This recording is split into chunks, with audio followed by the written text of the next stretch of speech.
Welcome back. Well, to recap, chapters 1 and 3 dealt with data that describes a group.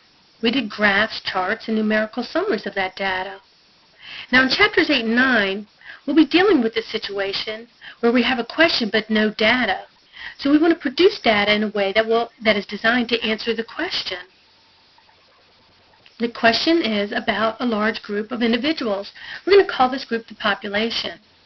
But oftentimes the researcher cannot measure the whole population, so they have to get a subset of the population. We call that subset the sample. Now, how do we choose that sample from the population?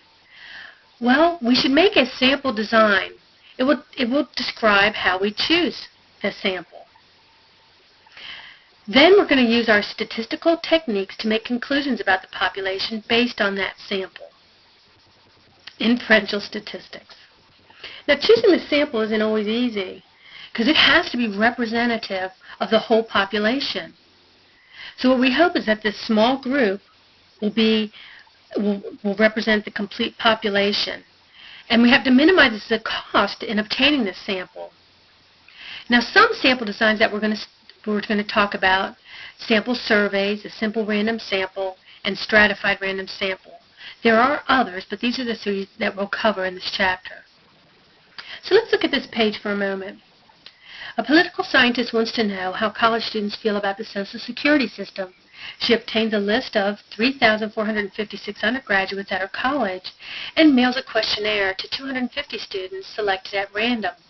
Only 104 questionnaires are returned. What is the population in this study? Population? The population are college students. What's the sample in this particular question? The sample was the 104 college students that returned the questionnaire. Now, before we talk about sampling designs, let's look at some bad sampling designs. You have voluntary response sampling. That allows individuals to choose if they want to be in the sample. Convenience sampling, selecting individuals that are the easiest to reach. And both of these techniques, why are they bad sampling designs? Because they're biased.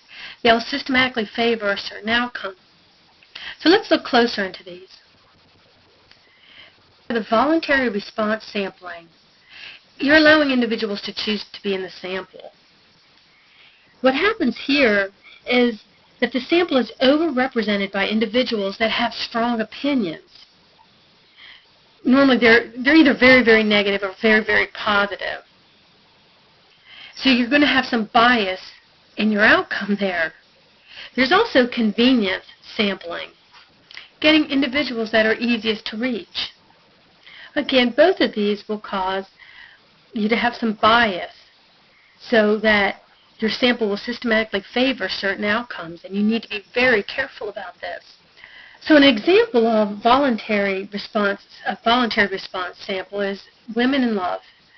Sheer Height sent questionnaires out to 100,000 women asking them about their love, sex, and relationships. 4.5% responded, and Height used those responses to write her book. Now, generally speaking, who's going to write back? It's going to be people that have very strong feelings. So some of the statistics she quoted in her book said that most women were fed up with men, and that I believe it said something to the effect somewhere near 80% of women weren't happy in their relationships, things like that. And what was the matter is that her sample was biased. There was a lot of very angry women, and they wanted to vent. So we didn't have a very good sample of all women. Now here's convenience sampling. So you're sampling mice from a large cage to study how a drug affects physical activity. So the lab assistant reaches into the cage to select the mice one at a time until 10 are chosen. Just thinking about it, which mice will likely be chosen? Now, let's say we didn't even give the mice any drugs. When you reach in your hand, you're probably going to pick the slower mice. So whether drugs or not, you're not really getting a good sample there. There's a good chance it could be biased. It would be better to tag the mice and do a random sample. Now, probability samples, they're a sample that's chosen by choice. There's no There won't be any bias in this. It's quite impersonal and things are chosen by chance. But you must know what samples are possible and what chance or probability each sample has of being selected. Now the four basic types that I mentioned here are the simple random sample, stratified sampling, systematic sampling, and cluster sampling. We won't study all of these, but we will look at the simple random sample and the stratified sampling in this chapter. Now with a simple random sample, each individual in the population has the same chance of being chosen for the sample. With every possible sample size n out of a population of capital N, each of those samples has an equally likely chance of being selected. So let's look at, we have four things, and we're going to take samples of size 2. And we're going to show how we can write all 6 different possibilities. So let's use the letter A, B, C, and D. A, B, C, and D, yeah. And see all the different combinations we could have. You could have AB, AC, AD, BC, BD, and then CD. This is if order doesn't matter. So those are all the 6 choices we could have.